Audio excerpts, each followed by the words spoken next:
house price on the Eastern Shore rose 7.15% year to date as of the end of November 2023, and predictions are that prices will continue to rise, although moderately.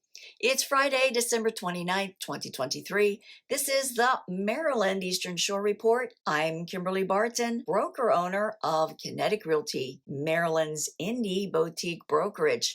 As your local real estate expert, I bring market updates every Friday so you stay in the know.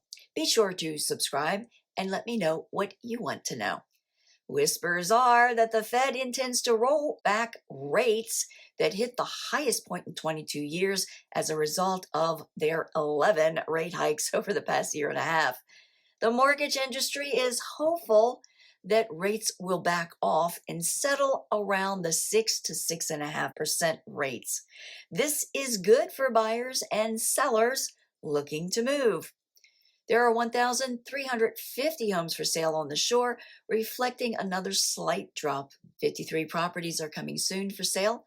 94 came to the market since last week, dropping again this week. 45 went under contract, 46 moved to pending, 77 sold at 97.6% list to sold ratio, and days before contract holding at 17 days.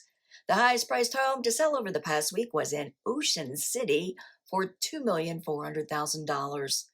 There are 136 rentals available for lease on the shore at $2,200 median per month. And that's a wrap for this week's Maryland Eastern Shore Report for Friday, December 29th, 2023. We will be closed Monday for the New Year's holiday. Wishing you a happy new year and all the best for 2024. See you next year.